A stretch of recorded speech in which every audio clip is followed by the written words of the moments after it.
गरुड़ पुराण के अनुसार मृत्यु के बाद शव को अकेला क्यों नहीं छोड़ते। भाग 2 में आप सभी का स्वागत है। कुओं से हंसी की गूंज निकलती तो कभी कहराने की आवाजें, घर के आंगनों में जलते दीपक बिना कारण अपने आप बुझने लगे। धीरे धीरे नगर के लोग भयभीत हो गए। कोई रात को बाहर निकलने की हिम्मत नहीं करता था। हर द्वार पर अस्वाभाविक ठंडक महसूस होती थी। लोगों को लगता मानो किसी अदृश्य दृष्टि की छाया उन्हें हर समय देख रही हो। व्यापारी के परिजन अब भय से व्याकुल थे।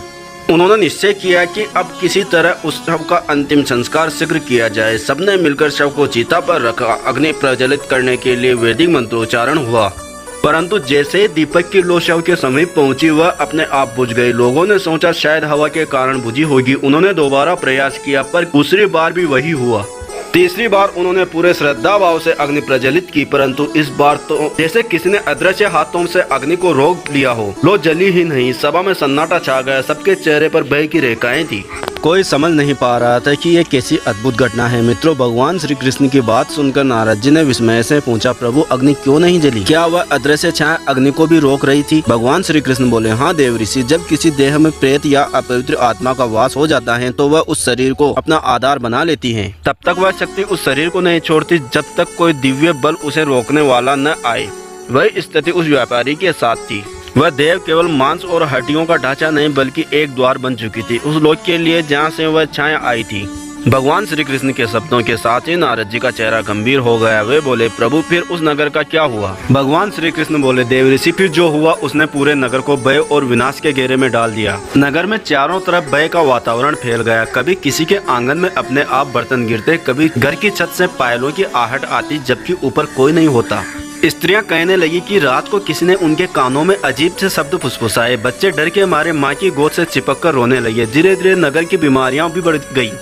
लोग बिना कारण बीमार पड़ने लगे। वैद्य और चिकित्सक हैरान थे कि अचानक पूरे नगर में बुखार और कमजोरी क्यों फैल रही है। फिर एक दिन नगर के मुखिया ने सभा बुलाई और लोग एकत्रित हुए। तभी सभा से एक व्यक्ति कांपते हुए बोला, मुखिया जी, इस संकट से हमें कोई साधक ही बचा सकता है, कोई ऐसा जो प्रेत बाधा जानता हो।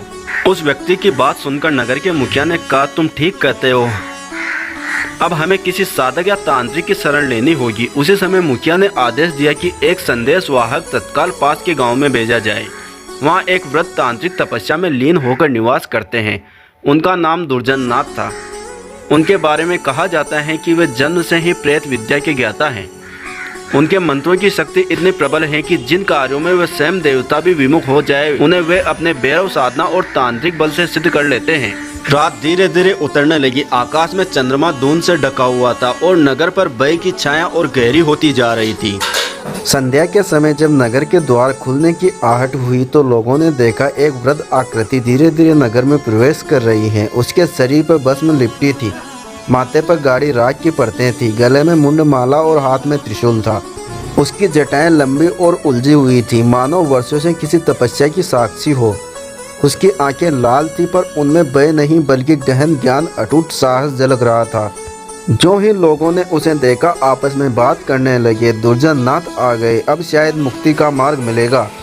नगरवासी भय से कांपते हुए उनके पास पहुंचे। किसी ने रोते हुए कहा, महाराज, नगर पर संकट है, सब प्रेत के वश में हो गया, अग्नि उसे स्वीकार नहीं करती, कृपा कर हमें बचाइए। दुर्जन नाथ कुछ क्षण मौन रहे, फिर उन्होंने त्रिशूल भूमि में गाड़ा और गंभीर स्वर में बोले, मैं जानता हूँ, जब से उस शव को अकेला छोड़ा गया है उसी क्षण एक प्रेत उस पर अधिकार जमा चुका है।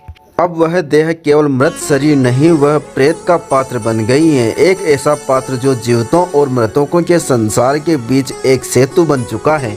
यह सुनकर नगर में सन्नाटा छा गया। स्त्रियां सिसकाने लगी, पुरुषों के चेहरे उदास हो गए। फिर दुर्जननाथ ने चारों ओर दृष्टि घुमाई और तीखे स्वर में कहा, तुम्हारी यही भूल इस नगर पर विपत्ति लाई है। जब कोई शव अकेला छोड़ दिया जाता है तो वह एक खाली घर बन जाता है और खाली घर पर सदैव कोई न कोई आत्मा अधिकार कर लेती है। अब यह कार्य कठिन हो गया है क्योंकि यह प्रेत सामान्य नहीं, बलशाली और लोभ से पोषित है।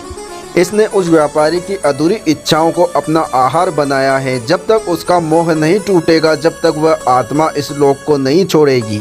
नगरवासी भय से कांप उठे। किसी की जुबान से आवाज नहीं निकल रही थी। तभी व्यापारी के परिजन आगे बढ़े। उनके नेत्रों से आंसू बह रहे थे।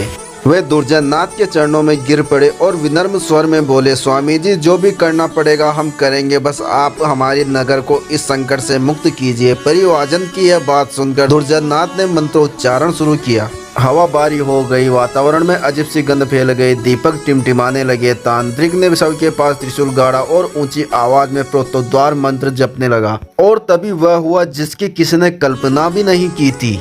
व्यापारी का शव, जो अब तक निश्चल पड़ा था, अचानक हल्का सा हिला। उसकी गर्दन एक ओर मुड़ गई और होठों से कराह जैसी आवाज निकली। लोग चिल्लाकर पीछे हटे, स्त्रियां चीखने लगी। दुर्जननाथ ने आंखें बंद रखी और मंत्रोच्चारण और तेज कर दिए, लेकिन शव की आंखें एकदम चौड़ी हो गई। उन आंखों में ऐसी चमक थी जिसे देखकर लोग कांप उठे।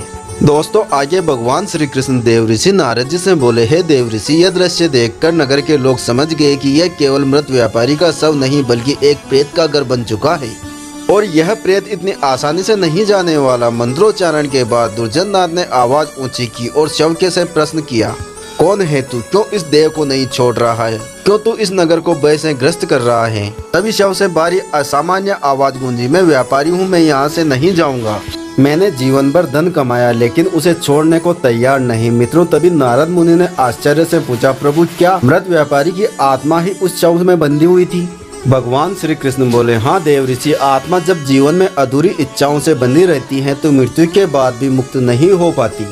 उस व्यापारी की आत्मा धन के लोभ से मुक्त न हो सकी और जब शव अकेला पड़ गया तो उसकी अधूरी इच्छा ने प्रेत को आकर्षित कर लिया।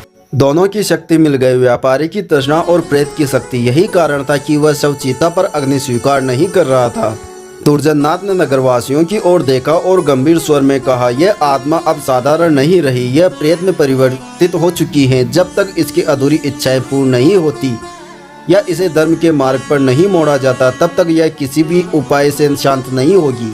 यह न केवल नगर के लिए बल्कि अपने परिवार के लिए भी विनाश का कारण बनेगी। नगरवासी भय से कांप उठे। किसी ने कांपती हुई आवाज में पूछा, तो फिर इसका उपाय क्या है महाराज?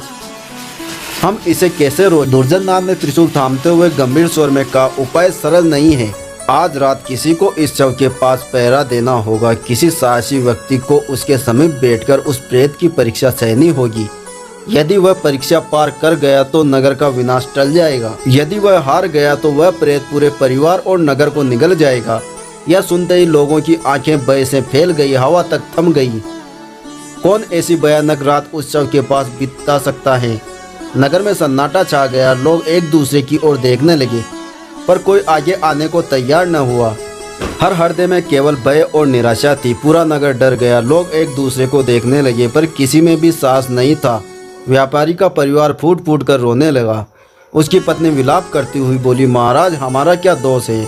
हमने तो कभी किसी का बुरा नहीं किया, फिर यह अभिशाप हमें क्यों झेलना पड़ रहा है? दुर्जननाथ का स्वर कठोर था पर उसमें सत्य की गंभीरता थी। उन्होंने कहा, इसका दोष तुम पर नहीं, तुम्हारे पति की अधूरी इच्छाओं पर है। उसका लोभ और मोह ही इस प्रेत का आहार बन गया है। परंतु अब यह संकट केवल तुम्हारे परिवार का नहीं, पूरे नगर का है। यदि आज रात शव के पास कोई नहीं बैठा तो वह प्रेत और अधिक शक्तिशाली हो जाएगा और तब इसे रोकना असंभव होगा। तांत्रिक की यह बात सुनकर सभा से निकलकर व्यापारी का पुत्र आगे आया। उसका चेहरा डर से पीला था पर आंखों में दृढ़ निश्चय था। उसने कांपती आवाज में कहा, महाराज, यदि मेरे पिता की आत्मा को मुक्ति तभी मिलेगी जब शव के पास कोई रात भर जागेगा, तो मैं तैयार हूँ। मैं अपने पिता को अकेला नहीं छोड़ूंगा। नगरवासियों ने उसकी ओर देखा। कोई रोने लगा, कोई उसे रोकने की कोशिश करने लगा। व्यापारी की पत्नी चीख पड़ी, नहीं बेटा, तुम मत जाओ। वह शव अब तुम्हारे पिता का नहीं रहा, वह प्रेत का घर बन चुका है। लेकिन पुत्र ने माँ के आंसू पोंछते हुए कहा, माँ, अगर मैंने साहस नहीं किया तो यह नगर और हमारा परिवार नष्ट हो जाएगा। उस बालक की साहस भरी बात सुनकर दुर्जननाथ ने उसकी पीठ थपथपाई और कहा, बेटा, याद रखना, भय तुम्हें हर पल तोड़ेगा। प्रेत तुम्हारे मन को छलने की कोशिश करेगा, पर यदि तुम भगवान का नाम स्मरण कर स्थिर रहोगे तो तुम बच जाओगे और नगर भी। रात आई। शव के पास एक दीपक जलाया गया। नगरवासी दूर से देख रहे थे पर कोई पास जाने का साहस नहीं कर सका। व्यापारी का पुत्र अकेला शव के पास बैठ गया। उसकी आंखों में डर साफ झलक रहा था पर होठों पर भगवान का नाम था। धीरे धीरे समय बीतता गया। आधी रात का समय आया। अचानक कमरे में ठंडी हवा का झोंका चला। दीपक बुरी तरह टिमटिमाने लगा और शव ने धीरे धीरे अपनी गर्दन उठाई। आगे की कहानी आपको भाग 3 में सुनने को मिलेगी। ऐसे ही धार्मिक कहानी पौराणिक कथा सुनने के लिए हमारे चैनल को सब्सक्राइब करें और जुड़े रहिए हमारे कथा शोधक चैनल।